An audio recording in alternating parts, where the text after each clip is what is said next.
going, and we can talk about how sick we are on air for the wonderful listeners, and they get to hear it because I think we're live, so they get to hear it and see it. We are Dan Besbris and Aaron Bruski, and we are hanging tough, man. We're hanging in there best we can. We're dying slowly here. Good morning, Brew. Are we live right now? Yeah, we're live. We're live right now. Is that what this is? Yeah, we're live. You all right over there? I'm not so great over here. You know, as folks might have determined from that lead-in, we're kind of a mess right now. Mm-hmm. I mean, Happy winter time. I haven't shaved in a while. You know, I did my cheeks. I'm kind of just sliding from one fire to the next. Well, this is not a fire, at least. This is like a regular thing, but we're both... Brew, you said you feel like somebody hit you in the neck with a baseball bat, and I feel like a number of a million plus single-celled organisms are invading my throat and sinuses. I told you that I woke up this morning, and I had just like a torrential bloody nose all over, which is gross, by the way. And I can only imagine what, well, you know, my wife's a doctor. She sees worse stuff on a daily basis, but I'm just like bleeding all over the bedroom. So good start to the day over here. You're fired up, man. Yeah. Can I get some of that energy? I mean, I'm drinking my Kona coffee. I got my Hawaiian Isles just kicking right now. I need it because it's allergy brew. And I love allergy brew. I forgot how much I love allergy brew. You know, it's stupid because I know everybody's sick. Like, you looked at some post game last night. Darren Fox was sniffling all over the place, and who else was it that was sniffling all over the place from last night's games in California? I think it was in the late. No. It was the other game. Warriors Blazers game. I think you said Warriors Blazers. Thank you. Kevin Durant was sniffling. I want to say Steve Kerr was sniffling. So it's hit Northern California really hard. I made a bet with my wife that she would be sick within a week. I'll take the under. She believes she could just will this stuff away, and yeah. I've tried that my whole life. But I'm normalized now. I get sick once per year. It's terrible. And I take allergy meds because why not, right? Like, that should work. Also, Can I get advice from your wife since she's a doctor? Because clearly I don't follow good medical practice. Well, start by getting the flu shot. That one I can tell you myself. The other one, I don't have anything else. Like, I got a 2-year-old in this house. I'm sick every third week. So this is my existence right now. I can't say I'm used to it, but I will remind everybody listening that allergy brew is amazing because once you get fully hopped up on your allergy goofballs, then it's like, dude, you're floating on cloud 9 at that point. I understand why these things are like illegal because there's got to be kids somewhere just getting high as hell off allergy meds. Not that we condone or endorse this on this show. Nope. We actually say do the opposite of everything we say and do. Yeah. I never have. I never did. I didn't. I was a good kid, man. I know that I joke about getting high during college on this show, but like I was a good kid. I didn't do drugs in high school. I waited until I went to Berkeley, and then it was like, well, you know, when in Rome. That's the right. I mean, I went to college in Cal, for goodness sake. I love when I get you to talk about your college experience. It's always a great win for the listeners. Yes, it is. Do people across the country know what Berkeley is? Maybe is the question I should be asking. I'll answer that one for the people across the country. I mean, they might have an idea, but they've never walked through Berkeley. I remember being like a 10, 12-year-old walking through Berkeley and going, whoa, so those people are all on drugs. That's what that's all about. Yeah, and those people aren't even the students. That's like... because you got People's Park there, which is basically just an encampment of naked homeless people, and it's just the thing. It's not like you avoid it. You walk right through that joint. They're fine. There are a handful of really aggressive homeless people. Those are the ones that like give you a little bit of a hard time. But for the most part, it's just like kids on the sidewalk that decided to leave home for a few months with their signs that are like, you know, will work for weed or whatever.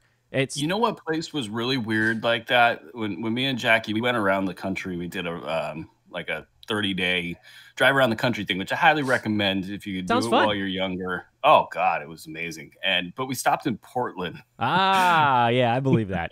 I believe that. Yeah, that's It was crazy. Portland, like I had like these 18-year-old kids like, can I get a quarter, man? And it's like, dude, you're 18. Go do something. Like, shouldn't you be in high school? And I'm trying not to judge, of course, but like that's Damn kids is it what was you a were weird thinking. it was like the last leg of our journey too. So Yeah, Portland's pretty crunchy. That's a crunchy little spot. That's fun up there. We did a little. I love it though. I love that neck of the woods. It's like, what Sacramento could probably be, down the road as it continues to grow up. You probably had no reason to go to the medical campus in Portland while you were there, but it's on a. You have to take an air cart to get to it. It's crazy. It's up on this massive hill, and you have to take a gondola, like a ski lift, to get from downtown Portland up into the medical campus, which seems like it would slow you down when things are going terribly, but it's pretty neat. I only know because my wife interviewed there. So wait, you got to ride a gondola? It's like a hospital gondola. It's really cool, but it also seems really inconvenient. University of Oregon. Stay weird, Portland. Stay weird. Yeah. So let's do a show. What do you say we do a show? I'm going to crank us down here for a minute, and then we're going to bring back in for the real stuff. Dag nabbit, I'm ready. I also said dag nabbit.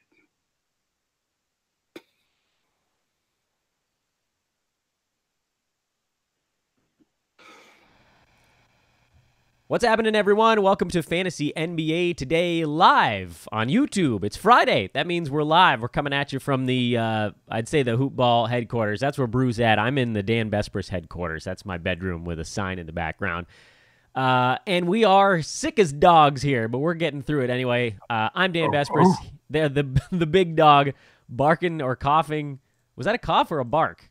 It was a bark, Dan Besbris. That's what I thought. That's Aaron Bruski, El Arquitecto. I haven't called you that in a few shows, so I figured I'd dump that back into the mix. ¿Cómo estás, Arquitecto? What's up, my man?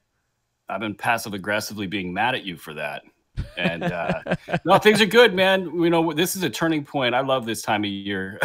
Yeah. I'm not the hugest Christmas fan. I'll just throw that out there. I feel like I'm a fan of the reason for the season, but not the hullabaloo of the season. And it comes to an end at about this time. This week is kind of like a weird little mini vacation, though it's still very busy. We still have a lot of stuff going on.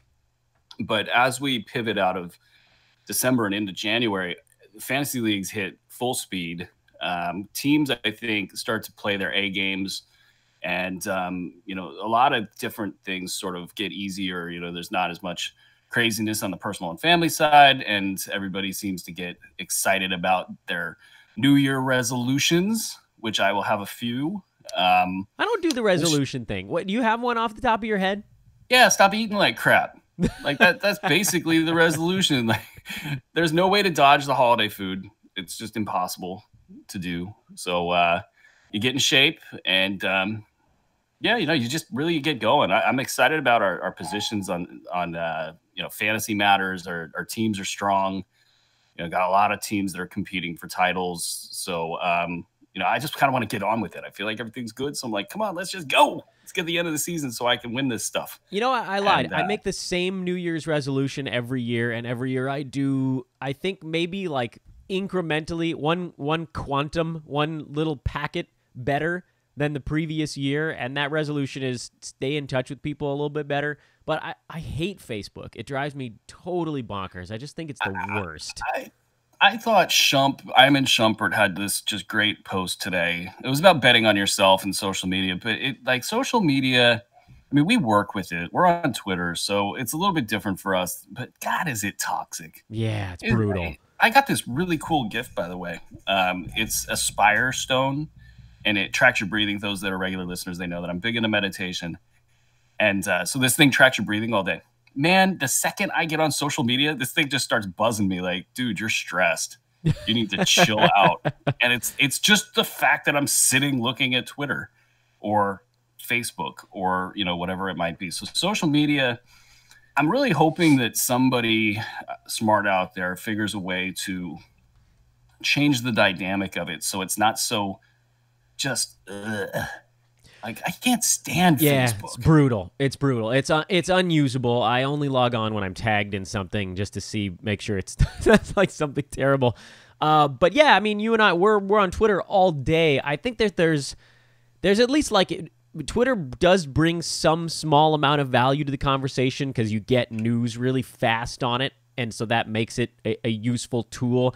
Facebook has dumped what made it useful, which was keeping up with the people you actually care about. Now it's just anyway. It's stressful, and we don't need to get into that because we're both like fighting illnesses and start the show by getting all mad. It's Fantasy NBA Today live on Friday at Dan Besbris, at Aaron Bruski if you want to give us a follow on the aforementioned Twitter. Of course, this is a hoop ball presentation, and as you can see on your computer screen or smartphone device, there's a little logo on the bottom right corner of our feed. That's from our presenting sponsor, the title sponsors here of all of our shows at Hoop Ball, Hawaiian Isles, Kona Coffee. My saviors. Yeah, they're keeping Brew awake. I am not a massive caffeine drinker, so I just fall asleep. And I just desperately wish that I could properly digest caffeine because I, too, would be revved up on Hawaiian Isles Kona Coffee right now. Instead, I basically just have to, like, mainline a pixie stick to stay awake. That's my go-to move is, like... Where'd you learn how to mainline, Dan? Berkeley? I don't know what you're talking about. I just swallow the pixie stick through my mouth. It proceeds through my digestive system as normal. The topics du jour. I took a moment, and I'm trying to do a better job, Brew, of getting the really important stuff, but it's also kind of a weird week. I think this is going to be a quieter show, would be my guess, just based on the fact that we're stuck between Christmas and New Year's right now. Merry Christmas, by the way, Brew, and Happy New Year to everybody listening as well. So I got some topics, and I think that they're kind of big ones. And so what I'm going to say right here at the outset is, we're going to do questions, but it's probably going to be more like 20 minutes of them instead of 30 or 35. So if you have one, get it in soon because I don't think we're going to be doing like a 50-question lightning round at the end either. I got some big topics, and I want them covered. So, Brew, you ready to launch into some of the big stuff? As always, sir. Yeah, that's what I like to hear. Big stuff number one, Luke Cornett. How about that? Cornett, Dan. Oh, yeah, Luke Cornett. Nah, I don't know. To quote the great Mad TV, that's a French-ass name. Luke Cornett. What do we make of all? Okay, so there's a few things to break down on this, right? Enes Kanter was getting roasted on the defensive end.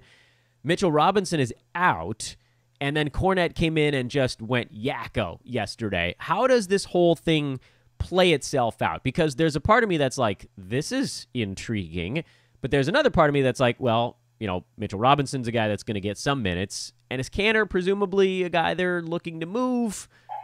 How do you think this whole thing, how does this dynamic shake out over the next month or two? You kind of got to go with what we know here so we can wrap our heads around this, because I'm sure a lot of people are like, who the hell is Luke Cornett? You know, they don't know anything about this guy. What we do know is that when he gets minutes, he produces, and his numbers last year in really limited action, but not that limited to where you just ignore it, we're very good. So I think if he gets minutes, he's producing, just bar none. So that's just a really interesting dynamic, because if you have a player like that, why aren't they playing in the first place is the first question that you ask. But he is he's just a stat-friendly player. So that's going to be basically the question that the Knicks have to answer for themselves right now. And they have Mitchell Robinson and a guy that they've put a lot behind already. I mean, they gave him a starting job, and he hasn't really taken the ball and run with it. And now he gets an ankle injury that is really sort of shrouded, I guess, in mystery. We don't know exactly when he's coming back. It might have been of the high variety. And so what happens now with Luke Cornett is he gets a shot at producing. So if he can be productive and he can really take this decision to David Fizdale and the Knicks and force the hand, you could see the Knicks saying, hey, Mitchell Robinson, let's get you some time in the G League. You know, let's rehab you up. And you see this sort of extended timeline get even more extended, which is really interesting for folks that made a huge waiver wire play in free agent acquisition budget leagues. where they bid 50, 60, 70% of their budget on this guy. And now you have a player in Cornett that might render that investment obsolete. I think you got to add Cornett in almost any situation where you have a top 125 or below player that doesn't have a lot of upside or for whatever reason is a flawed asset, just to try to get in on that. If he was to somehow be a 25-minute guy for the Knicks, and you have the Cantor stuff lingering in the background, where Cantor and the organization don't always see eye to eye. He's constantly, tweeting stuff. He's not happy with coming off the bench. They're sort of messing with his contract season. It was a relationship of convenience in many ways to start this season out. So I think that, you could see very easily Cantor, it's hard to see him getting dealt, but you could see him exiting stage left for whatever reason, whether that be to protect his free agency, whether that be just due to a minor injury or, the team not being happy with what he's doing for whatever reason. And then you see Cornett and Mitchell Robinson playing, but Cornett's got enough little paths to value here where I think you just got to take a chance on it. Now, am I dropping a top 100 guy to get him? Hell no. So he's firmly on the radar with some upside. You got to be willing to take a risk. I don't know if he's a must-own player, but I'll tell you, these guys that fit this profile, they're kind of must-own players in any competitive league, no matter what, because you're always looking for something that can get up over top 100. And with his stat set and with his various talents and with his track record, he checks all those boxes. So I'll call him a must-own player. But you got to have people in your league that are willing to take those risks. So one of the things that I tweeted last night, and I might do it depending on how time works today. Maybe if the kid naps on me, I can throw a few offers out there. I thought I might take a guy like Luke Cornett coming off this massive game yesterday and package him. I picked him up in basically every league that I'm in. As he was going nuts, I picked him up in all of these leagues. He's a guy that, to me, because he's such a shiny toy right now, could actually fetch something interesting on the trade market. I thought maybe I'd throw him in with like a 5th rounder and ask for a 3rd or a 4th rounder back, one of those little incremental bumps, because I always love having a revolving roster spot on my team. Would you rather hold and see if he can hit top 75, or would you rather move him as a shiny toy that could potentially help upgrade one of your guys into one of those difference maker categories? Of those two directions, with which fork in that road would you take? Well, I think you've done a great job highlighting why you probably shouldn't play in a fantasy basketball league with Dan Besbris. I'm a madman. That's a pro move. And 2-for-1 trade offers are, to me, almost insulting. Well, they are, because people do them so poorly. People are like, all right, well, here's 2 top 100 guys. Give me a top 50 guy back. That's an awful way to make a 2-for-1. What you should be trying to do is take like a top 60 guy and a super shiny toy and ask for a top 50 guy back. You should be trying to upgrade your guys one round at a time. And that's not insulting. That's like, listen, hey, here you go. You're going to take a little bit of a hit with this guy I'm giving you, but hey, maybe this other guy works out and maybe you win this trade. What I find that is that I'll get these 2-for-1, 3-for-1 offers, and nobody's even looked at my roster to see that there are no players that you could drop, So it's whatever. That's my own shop talk with my own teams. I think that's a great move. I think that anytime you can liquidate value out of a situation where it's extremely questionable, you're really just it's all upside and no downside. You've increased the value of your squad without having to take on any of that risk. So I think that's an absolutely strong way to do that. I probably want to hang on to the asset, in a vacuum, if the deal's not great. Cornett just has a sweet fantasy stat set. Threes, blocks, active, willing to shoot and score, the history of putting up numbers. You know what I'm also excited about, by the way, on this one is with Cantor moving out of the starting lineup, Cornett moving in is actually awesome for Noah Vonleh. It's a weird, adjunct thing because Cornett doesn't get anywhere near the basket, and you saw it in yesterday's game. Vonleh is going to grab every rebound on the planet as long as he's logging starters minutes at power forward. That's a nice little side bonus, he got dropped in a bunch of leagues like last month when he was just sort of coasting along at like top 110. This could actually give him a round or two bump because no one's taking those O-Reebs and little chippies away from him anymore. Yeah, Vonleh has been great. He's taken a step forward as a player, and playing with a guy that's light on the rebounds because he can't get to the rebounds. That's only going to help him out. He's been a top 100 guy easily. He's going to probably move into the top 80 range, and that's a must-own player. Kind of reminds me of Nemanja Bjelica as far as the numbers, pan out. Is a top 100 guy that's, bumping himself up to a top 80 guy. Both of those guys I see on way too many waiver wires, and absolutely. Yeah. Vonleh is a really, really nice story that's gotten not that much pub this year. I mean, I know really respected basketball people that really thought that guy had no future in the NBA whatsoever. Now he's out there. I saw him do a triple crossover between the legs dribble into a fadeaway jump shot. Yeah, it was amazing. Dude is going coast to coast like once a game right now. I just was like, yeah, go for it, man. You actually are learning how to play basketball, and with the physical profile that plays, and he's just been great this year. So, hats off or beanies off. Yeah, and he blocked Giannis twice in that last ball. I mean, the rest. Oh yeah, I put the film out on that. That was just a great move, and it really highlights how Giannis can be shut down in the playoffs. I think a lot of people are riding the Bucks and talking about them like they're the next best thing. And obviously Giannis is great, but I've been so anti him putting on muscle, and he looks like he's shooting it with like a shot put out there. Yeah, shot's terrible. The shot. So basically Vonleh sat on it, and he was able to easily react and just pummel that drive to the hoop. And it was really one of the most,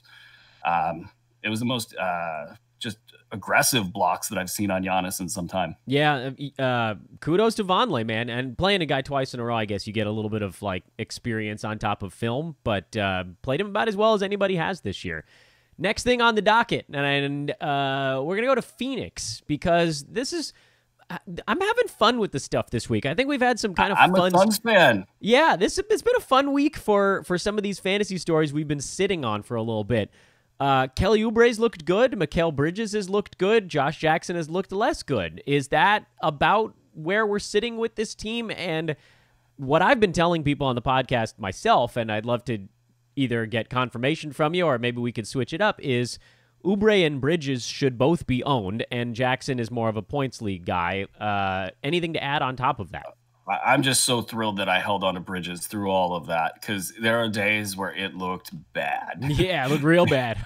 And I mean, I'm a believer in the player and the shooting stat set and, the money counters and the whole bit. And what happened amazingly, I mean, this deal almost got scuttled over Marshawn Brooks or Dylan Brooks.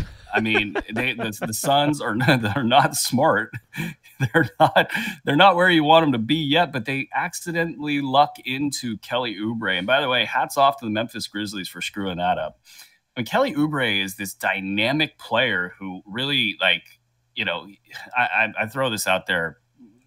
Don't listen to me on this, but like, kind of like Kawhi Leonard in the sense that Kawhi didn't really have all of the tools that he has right now, but he had the athleticism and he was able to develop the tools. And you look at Kelly Oubre and he's in the same light as that. Like, if he can just develop a much smoother offensive game, they're really onto something. But as it stands right now, he's got great defensive ability. He can shoot. He's basically able to do straight line drive stuff. And, he's really, for what they need, he's really good. And what has happened bringing him in is it's now balanced out their roster. They took out Trevor Ariza, who was a low-key chucker, who literally every time he got the ball tried to dribble drive into something that wasn't there. And it just sort of fed this culture of I got to get mine. And what Devin Booker has done coming back is he's been a little bit more judicious with his shot selection. Not a lot, but you've seen guys like Josh Jackson sort of maybe understand their role a little bit. Maybe this trade was able to refocus the team in terms of their understanding of what their roles are. Now they're balanced. You even look at like Ayton and Rashawn Holmes. These two are rooting for each other like crazy. They got real good chemistry on this squad. TJ Warren is shooting lights out. And they've gone away from things like Ryan Anderson. They didn't keep Austin Rivers. I mean, so now they're balanced. And I think what's crazy about this is the number 15 team in the West. If I had to say who could be the number 8 team in the East, yeah, they could probably do it. I think I mean, even like if we just reset the season and started it from now, like I would be very tempted to put them, right behind the Nets as the like 7 and the 8 slots. And they're just good. Like, so congrats to the Western Conference for having all 15 teams be compelling right now. What a gauntlet, though. Good Lord. It's a gauntlet, and, they're going to lose more games as a result of being in the West. But, like, yeah, I mean, so, yeah, Oubre should be owned. Bridges should be owned. Rashawn Holmes should be owned. Like, this is now a fun fantasy team when in the past it's just been a total blank show. And that's good because I watch a lot of Suns basketball, and I prefer to watch good basketball, not bad. Fair enough. Next stop on our tour de force is Miami. And this one's a little bit less fun, honestly, because we're getting into the logjam territory again. Well, life was good in Miami when guys were out. When Whiteside was out, things were clearer up front. When half of the guards were out, things were clearer in the back. Now you got basically everybody besides Goran Dragic is playing. And I know there's the Dion Waiters thing, but he's gonna be brought along slowly, so I'm not worried about that yet. In the post-Dragic surgery era, if you want to call it that, and he wasn't playing a ton even before he finally went under the knife, we've seen a heavy dose of Tyler Johnson. We've seen a surprisingly heavy dose of James Johnson lately. We've seen still Dwayne Wade getting his 24 minutes and just chucking away. The farewell tour continues there. And then you've seen, unfortunately, with Justice Winslow coming back, kind of a phase out of Kelly Olynyk and Derek Jones Jr. What kind of a leash? I have a couple questions on the Heat for you, Brew, but I'm going to start with those guys. What kind of a leash do you give Olynyk, Bam, and Derek Jones Jr.? Because for me, I'm a wheeler and a dealer, so I'm basically punting after one more bad game. Should I be holding on longer?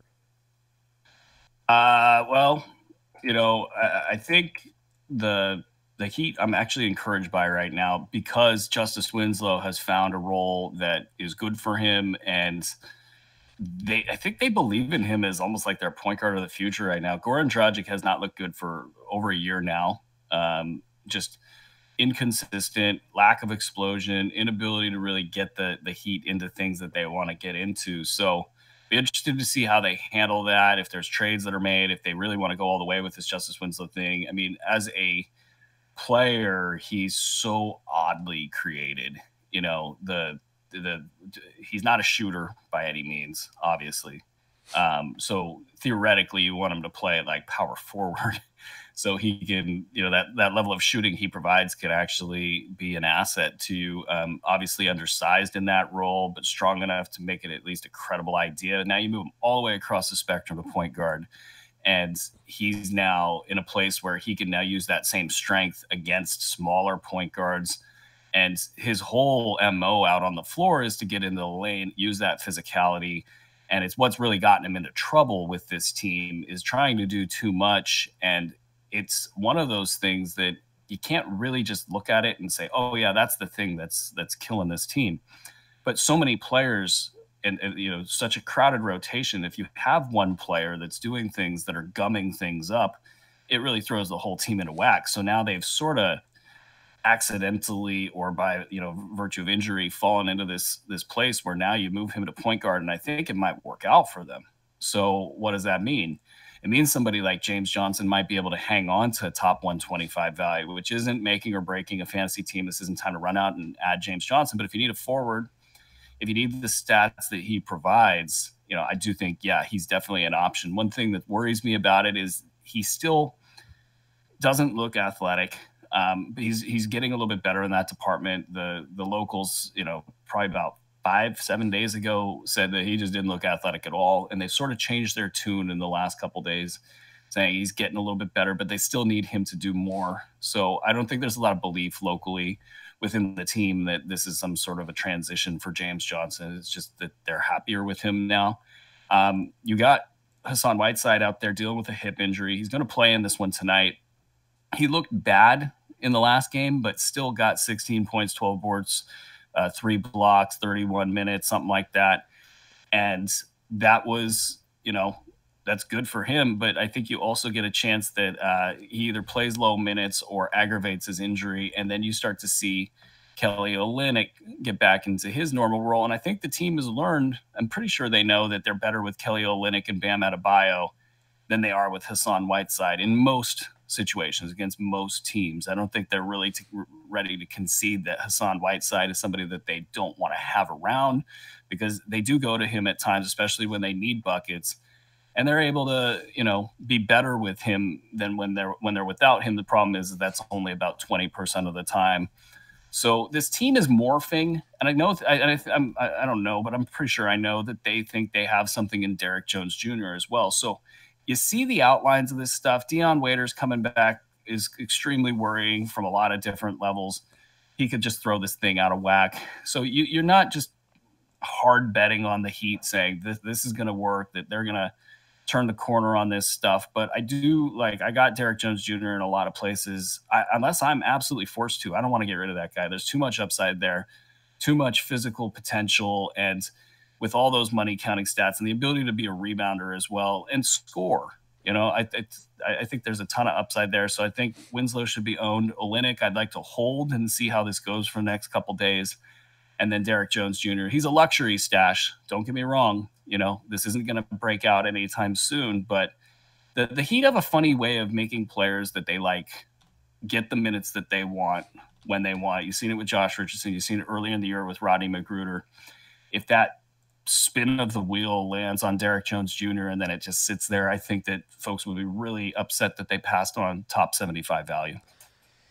I'm going to jump over one of the topics because it's just too weird, and maybe it'll come up in one of the questions, but we'll save that one. I got a couple of names that I'm going to throw at you here. One of them is the newest Houston Rocket, and that's Austin Rivers. What have we seen from his first 2 games? He's played 60 minutes, which is not nothing.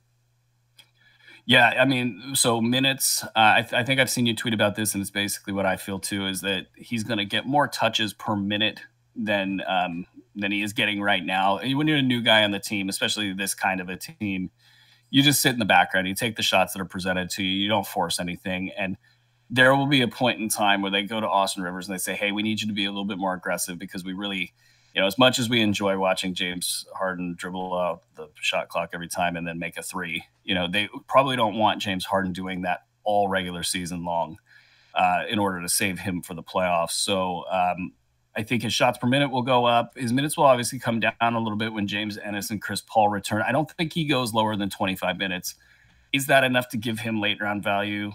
It's probable. I would say it's probably about 60-70% chance that he can do that at 25 minutes. So I think he can be better than that, obviously, if attrition hits and injuries strike and they have to go to Austin Rivers more than they would like to, but I'm comfortable calling him a late round value. Whether or not I want to see this out at the expense of a higher upside player. A good example of 2 different team builds where 2 different players would be worth 2 different things. If you're a team that's trailing in the standings, that you're having injury issues on a weekly basis or day-to-day basis, I'd rather have Austin Rivers than Derrick Jones Jr. If I'm cruising in first place and I got plenty of depth, there's no question in my mind I want Derrick Jones Jr. So, Austin Rivers is a lower upside asset with a decent chance of having late round value. The other name I wanted to mention is, we mentioned him as kind of like a deep leaguer, but he had a really good game last night, and that's Moe Harkless. Is he creeping onto the radar for 12 teams yet, or are we still a little bit a ways from that? He's creeping and he's creeping and he's creeping. I like that. Very good. I try. I took up rapping for like a month. Did Moe Harkless's beeper keep beeping by any chance? Don't think I didn't listen to he's trying to make his impression felt. Oh, very good. How far can we go in this song without saying a word we're not allowed to say? I don't know. Yeah. Should I pop some allergy meds and let's just really get down? Yes. Don't do drugs, kids. Don't do drugs. So he had 11 and 8 with 2 steals, 2 blocks, and a 3-pointer. He's this weird 3-and-D guy that actually can do it on decent percentages, but he's got to be out there for 30 minutes though, and that's only happened twice over the last 6 games. Yeah, he has to get the 30 minutes. But in a 9-cat league especially, he has a lot of wiggle room. For him, I think it's mostly about health. And so what we see are kind of 2 steps forward and 1 step back. And that's not going to be good enough. Yeah, not quite for yet. Fantasy value. But I think that, in a 9-cat league, he's got a pretty good shot at being a late round value. I'd probably put it right now at about 50%. So if that is something that would help you out, you're in a 12 to 14 team league, you got injury issues, maybe you're just looking for a player that can pump up your money counting stats, he's definitely worth a look. Last thing on my list, and then we'll get to some questions. The Washington Wizards. John Wall in and out of the lineup seemingly every other day. Otto Porter's been missing in action for 2 weeks. Jan Mahimi fouled out and got 27 minutes in their last ball game. What's going on out there? Jan Mahimi is really important because whatever he can play, I think that Scott Brooks wants to. Scott Brooks played Kendrick Perkins in actual meaningful basketball games. Nobody should ever forget that. And nobody's ever gone and said, hey, that was a dumb thing. So I don't think that Scott Brooks has been rehabbed from the veteran, teat, if you will. It's delightful. But that's big because, Thomas Bryant is a guy that I own all over the place and had the huge game last week. I mean, what was it, like 31 and 13 or something? Yeah, on a perfect 13 for 13 shooting, I think also, right? You're starting to hear the locals in Washington. They want him on the floor more. He's a really interesting player. He's kind of a stretch 5, but still does stuff on the drive, obviously. He was rolling to the hoop like it was nobody's business and shoots a good free throw. And you can tell the athleticism and the talent's just not quite there. But who knows? I mean, where things have happened in this league, you don't want to, it's that whole Moneyball thing because he's kind of stocky. He doesn't have that classic athletic NBA player build. And I think people will discount him as a result of that. But if Mahimi can't play, which is usually the case with Jan Mahimi, it opens things up for Thomas Bryant considerably. And in this upcoming game tonight, they don't have John Wall. Markieff Morris is doubtful. You're going to see a lot of Tomas Satoransky. You're going to see Jeff Green probably play 40 minutes. Green's the guy that's getting all the minutes. He's a top 115 value must-own player. So I don't think that there's any question about whether or not Jeff Green should be owned. Sam Decker is like right out of the Scott Brooks handbook. So, I mean, watch for him to get big minutes in this one tonight. Otto Porter's knee thing is very worrying. You kind of now get a little bit of insight as to why they might have been going after Trevor Ariza so hard, why they give up Kelly Oubre is a story for another podcast. But, this team, I think, is going to transform. I think it's going to become Bradley Beal's team. I think Trevor Ariza, as a Scott Brooks guy, as a 40-minute per game guy possibly, is going to be a must-start player. Satoransky is the guy that you want to get your money on when you can, because if anything happens with John Wall, who was called sick for the pre-Christmas Day game and was sitting there, pardon me, just slapping 5 with teammates on the bench, swapping all those germs left and right. It was really, really just like, how's this guy ill if, he's sitting there contaminating the rest of your team? Now he's out with a heel injury. He doesn't look good health-wise. So he could go down, it feels like, at any point in time. He's been plenty productive for fantasy leagues with top 25 value in 8-cat formats, top 60 in 9-cat. If you draft him in a 9-cat, you're probably losing there. But I think this team changed. The team's ready for it to be Bradley Beal's team. The question is, does Markieff Morris stay above water? I think if he's healthy, he does. But Thomas Bryant's the one that's really intriguing because he's the guy that if they just cut him loose and say, all right, you're our center now, we're going to give you 25 minutes per game, he can get top 100 value. And heaven forbid they go all the way up and give him like 28 minutes per game, something like a la Clint Capella, his first real breakout year with Houston. He could be a top 75 guy. So I've kept Thomas Bryant through all this stuff. He had a little bit of an off game in this last one, but how that all plays out will be of great interest to not just me, but folks that are also adding Thomas Bryant. Hey, question for you, Brew. When the new year turns, does the in-season premium membership hit a special of any kind? I put balls on tees. That's what I do. I was going to say, we're playing T-ball, and I really appreciate that. T-ball was a fun game for me as a youth. Yes, we do have a promo. Right now, we're in the middle of a promo right now. It's a Christmas week special. It's $5 off for the premium product, so it is $14.99, which is an amazing price. Birdie on my shoulder, told me that there might be a promo to start off the new year. So, we're all about promo. There's that. There's the DraftKings sponsorship, which is great. There's the DFS contest tonight. I'm looking to get my revenge on you, Dan. That's right. I won. Good for me. No, I didn't win. I mean, I got 9th place, but I won money, and that's cool. I'm going to kick your ass tonight. There's so many weird choices that are about to happen with John Wall out and Paul George out. There are going to be some interesting roster decisions to make. This is where the pros take our money, isn't it? Yes, it is. This is where we're going to get. This is where we're going to get steam trained. I want to. You know what? I'm going to call my shot right now. I'm going to quit season long at some point in my career. Just go all DFS. I said it, and I'm gonna just, it's like Michael Jordan wanted to take up baseball, right? Yeah, he got as high as AA though. Let's not forget that. I'm going all the way, Dan. You're going all the way. And yes, I did refer to myself as Michael Jordan. If you were the Michael Jordan, don't just gloss over that. Well, no, I mean you've said crazier things on the podcast. I'm stuck on the idea that if you were Michael Jordan on season long and you're taking up DFS, which is your baseball, what is AA level DFS? You're going to be like consistently AA DFS. That's a brand new burgeoning website that's yet to be created. Yeah, AA DFS. That's where Bruski's career is gonna max out. Hey, you know what I learned about our contest from Mike on yesterday's podcast? That you can actually, now that they expanded the room to 100 spots, you can actually make multiple lineups for the contest. Did you know that? That's cool.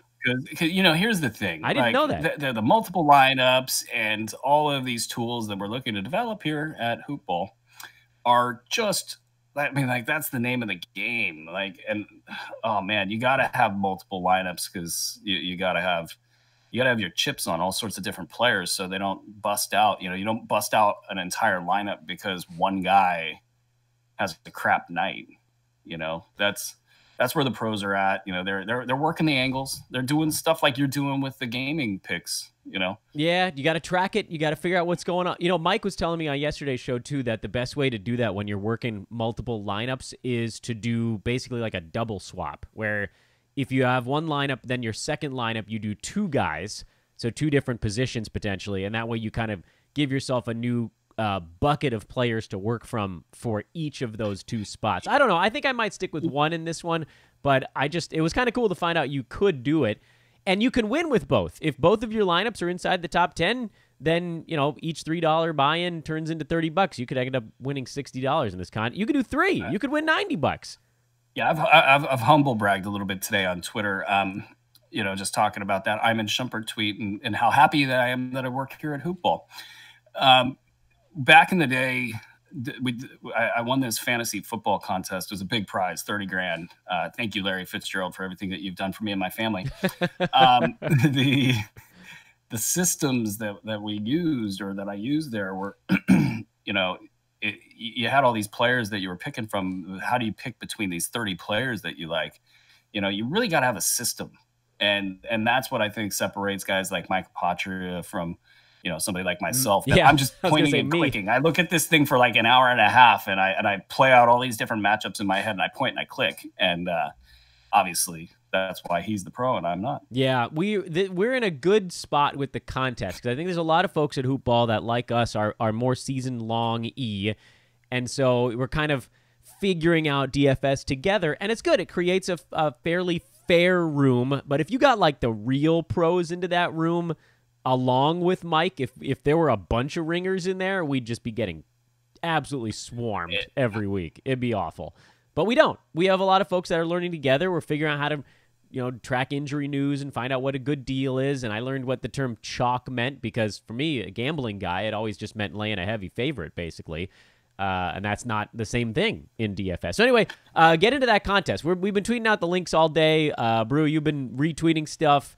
I've been retweeting stuff at Aaron Bruski, at Dan Besbris, at Hoopball Fantasy.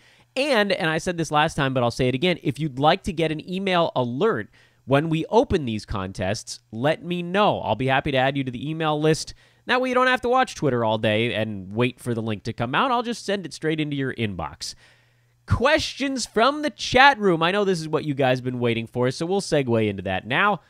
And we've got, let's see, what's the clock show? Yeah, we got about 20 minutes. 20 minutes of questions, so I think we're in pretty good shape here. Brew, we ready to roll? Yes, sir. All right. Strap on your safety belts. Keep your arms and legs inside the automobile. And off we go. CP says, thoughts on Johnathan Isaac? He was dropped in my standard league. Tantalizing upside, mediocre output. Is he worth dropping Rashawn Holmes for? Ooh, that's where the question took a turn, didn't it? I mean, I'll admit, Brew, I'm sitting on Isaac where I drafted him, but it hasn't been easy.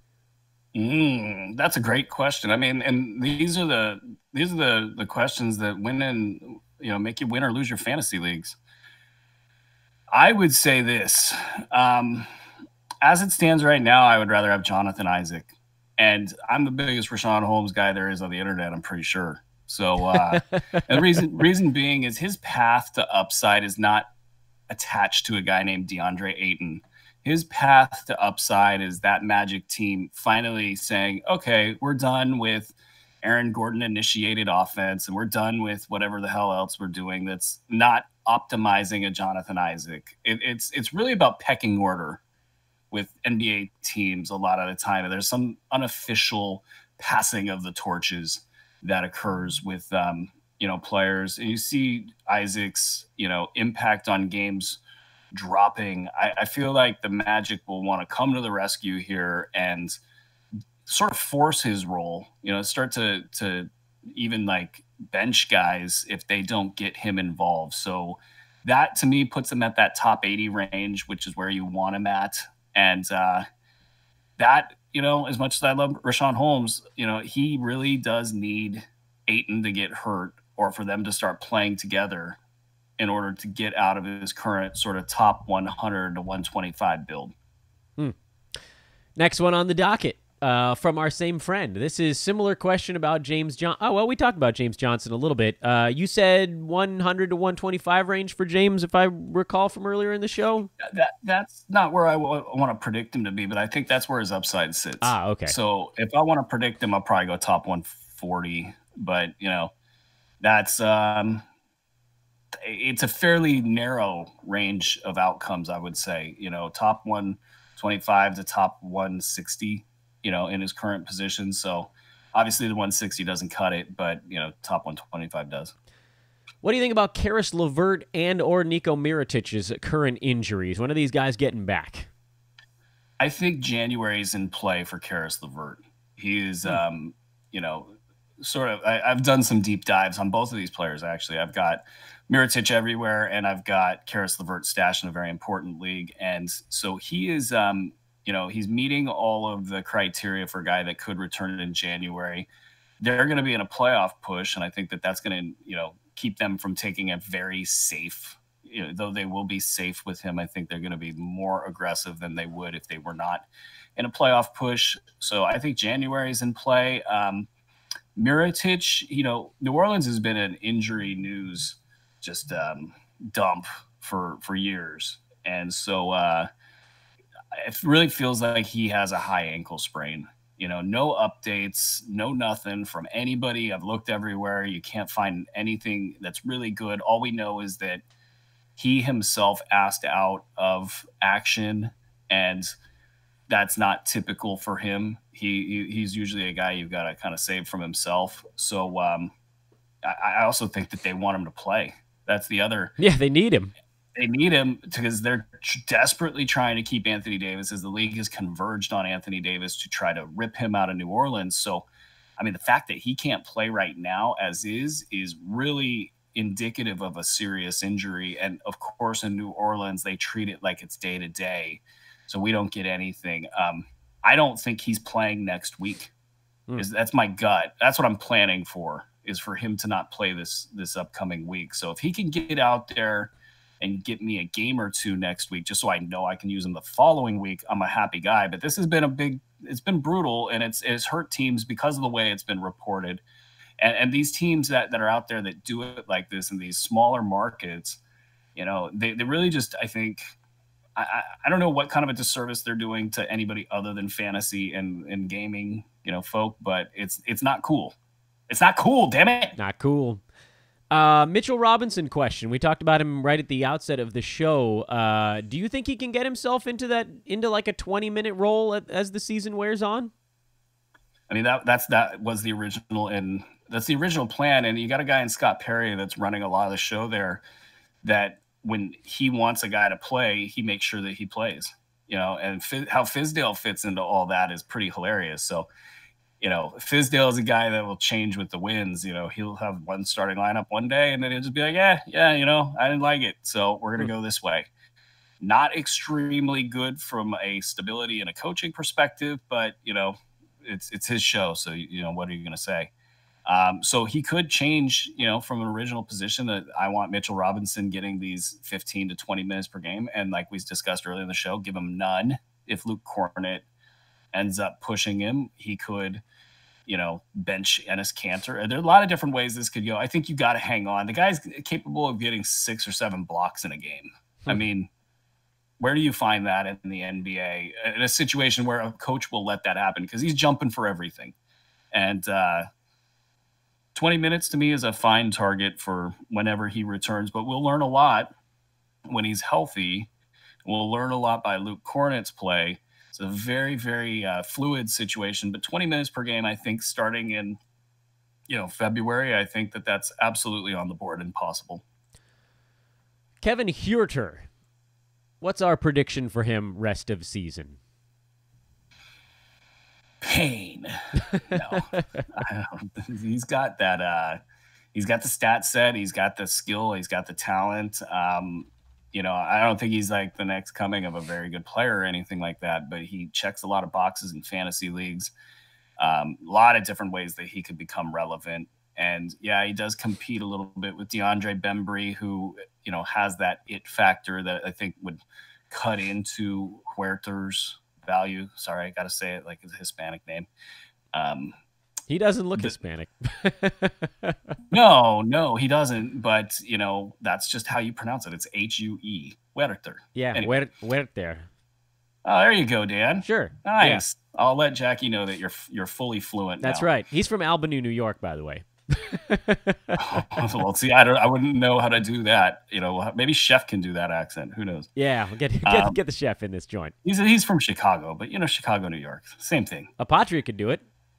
Patria could do it. Yeah. That's you know, you should replace me on this show with Apatria. Yeah, I think he's definitely a luxury stash. I think that he's somebody that it's like I want him on my squad. There's always somebody a little bit better that I can get in like a 14-team, 200-player deep sort of a situation. So keep your eye on him. If you can afford to stash him, I think you do it. There's a lot. I mean, when Torian Prince will come back and make Kevin Huerter's stat line look. Now, see, this is just mean to Kevin now. I got to stop doing this. I need to find out how it's said. I'll call up Bob Rathman and say, how do I say this name? And I'll say it 50 times in a row. Yeah, but, you know, I think you got to try to get him and try to do it. So I'd say like mid-January, late January, because I think for February, March, and April, he's a guy that will probably be above the top 150 and have nice, say, top 80 upside.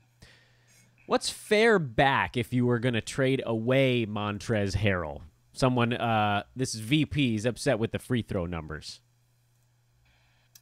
Tell VP to chill. VP, you got to chill a little bit on these free throw numbers here. He's getting it, okay? I think top 50, man. You got to get top 50 back. He's going to be a beast. Like, that team continues to rely on him more and more often, and it's the steals and the blocks and just the score. I mean, it's all there for him. This free throw thing, I think he can get good at it.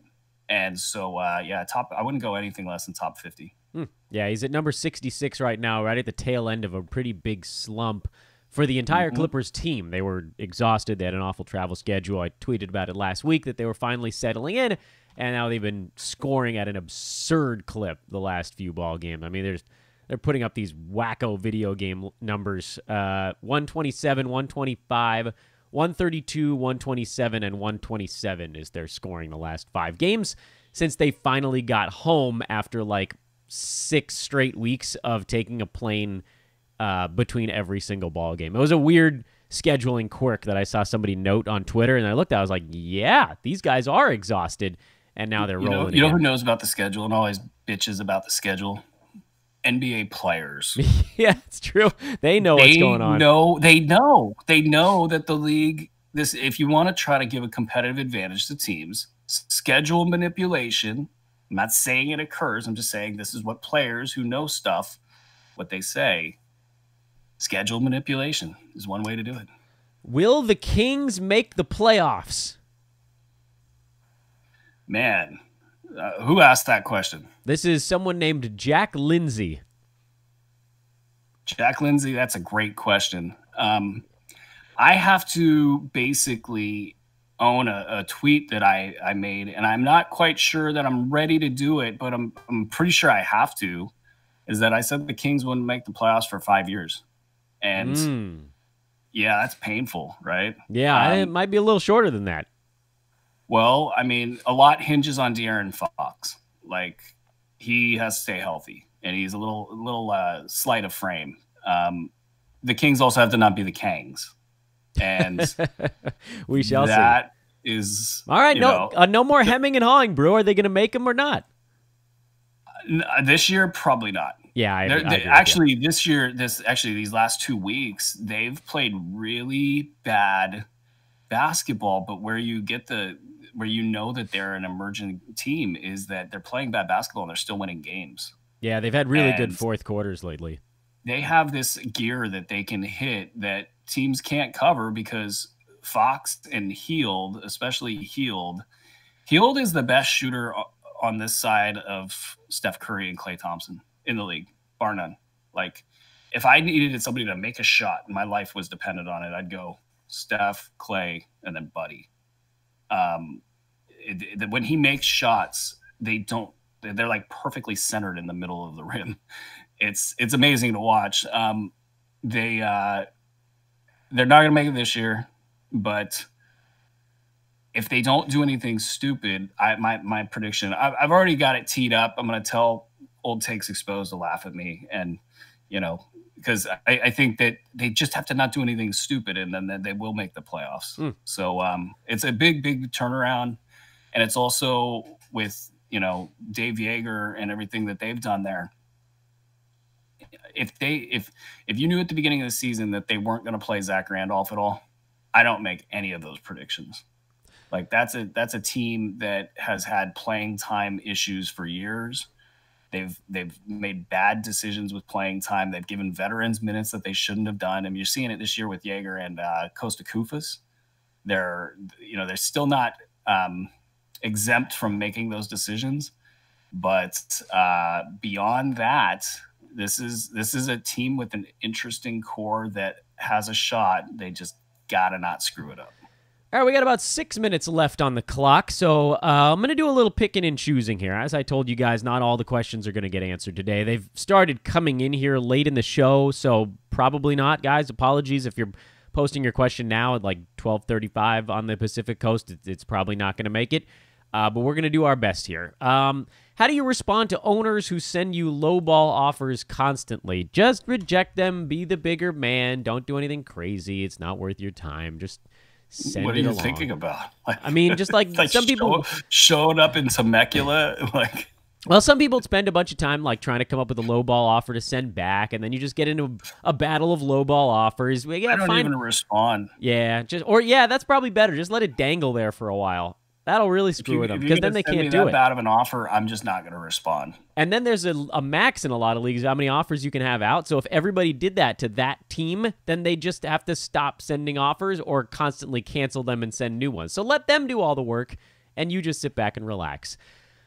Frank, me and the Kangs don't talk no more, or possibly until the end of the season, if memory serves. We talked about Kelly Olynyk already. Is Mo Bamba worth a stash for the chance Orlando continues falling apart and punts on Vucevic at some point? I don't think they're punting on Vooch. Like, Vooch is so central to what they do. This isn't the year for Bamba. So I would not stash Mo Bamba. I could be wrong on this. Nobody really knows outside of Vooch's agent and, the trade wins. The trade wins, it feels like this could be a good trade deadline year. I've said that the last 3 years, and I don't think I've been right, so don't listen to me. But they're all fun. I don't know what you're talking about. They're wonderful. They are all fun, but I think this one with Anthony Davis being such a big piece, you could see big movement as a result of that. We will have our trade deadline coverage, so fear not, everybody. Which I'll be suiting up for. That's right. Suit up. Mo Bamba, no hold. No hold. Mo Bamba's no holds. Can Dennis Smith Jr. hit top 100 or 120 at any point this year? I don't think so. I don't think so. This is Luka Doncic's team. Yeah, Luka's the man. Derek White, could he make the 12-team cut at some point later this year? He keeps trying. I think it's possible. Good outlook. I think it's possible, but, you just got to get your chips in there when, he's making that move, and hopefully it sticks. You don't drop anybody with good value, but you do try to get in there if you need a point guard. Charleston says he thinks I would look good with a beard, so maybe I'll grow one. I've been holding off because I really hated sneezing into a mustache, so I don't know. I had one, guys. Don't you remember I had a beard last year at this exact moment? I had shaved it off like 4 months ago. And I can't pronounce Dan Besbris did have a beard.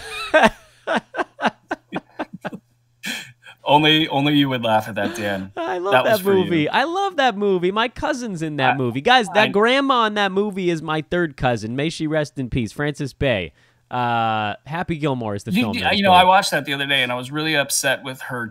She felt like she was entitled to Great Carrot, the senior home.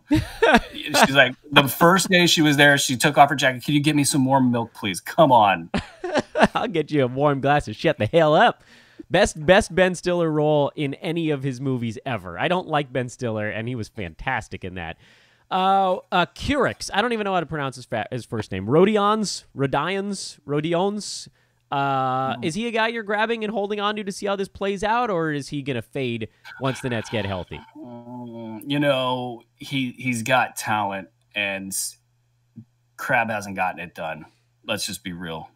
I think they're going to, pull him back, let Crabbe have another shot at this. But I think once Crabbe isn't able to make it work, I think the Curix gets in there and makes it work.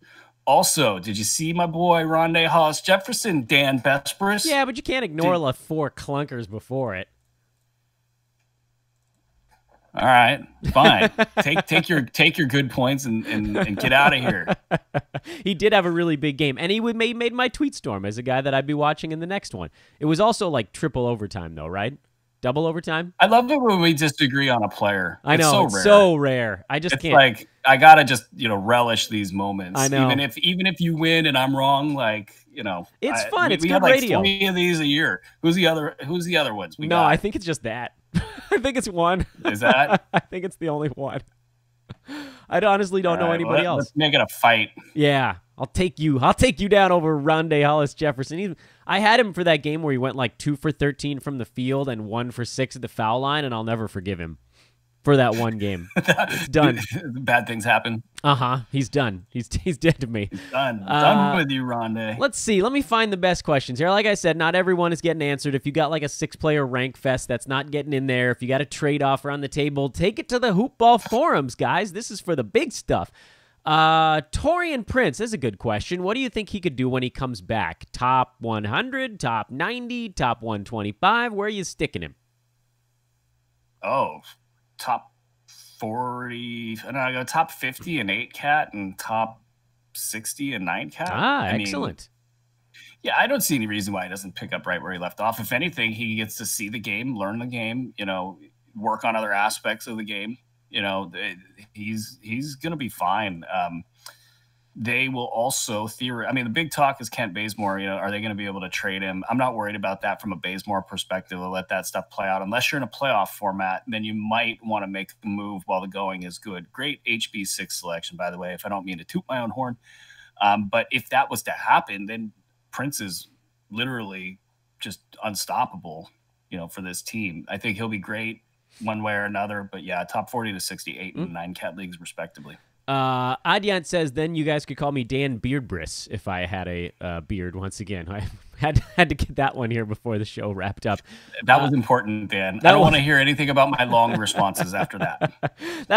I took 8 seconds for that one. All right, last question of the day, and I got to try to make sure it's the one that wasn't even a question. No, it wasn't, but it was funny, so it's going in. Are you at all concerned about Eric Bledsoe's lower usage rate lately? That's not that hard of one, but you know what? Whoever asked that question, give them some dap. That's a great item I was looking at with the George Hill stuff. George Hill is getting time. It's not cutting into their playing time.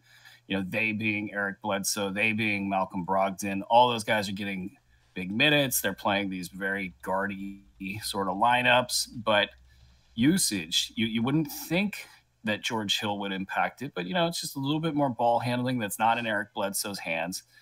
It's something to watch. I don't think it's going to do anything but hit him by like 10 slots, 10, 20 slots, something like that. But it's something to watch. It's a very nuanced observation by the question asker there. Very good. Also, quick shout out to Chris Middleton for finally hitting more than 22% of his shots. I'm glad you brought his name up. Do it quick. I mean, he like, this is a guy that cannot, his stats for 3 years have been so predictable. You get a buy low better than this. Yep. So just get in there and do it. Get in there and do it. He's Aaron Bruski. I'm Dan Besbris. This is Fantasy NBA Today live on Friday. Brew, have a magical weekend. I think I'm talking to you before the new year anyway. But if I don't, Happy New Year. And to everybody out there listening and watching, thanks as always. Get yourself some coffee at HI Kona Coffee on Twitter, Hawaiian Isles Kona Coffee Company. And follow everybody. Play in our DFS game. That's the last thing I'm going to say on today's show. That's how I'm closing it out. Join the DFS contest. Turn $3 into 30. It's the best way to do it watching basketball. Turn $3 into 30. The tweet is sent. The tweets will continue to be sent. Again, have a marvelous weekend. Happy holidays, everyone. Happy New Year if you don't catch up with us, but we'll be back with you on Monday anyway. So long. And now this is the part where everybody gets to see me trying to figure out how to stop.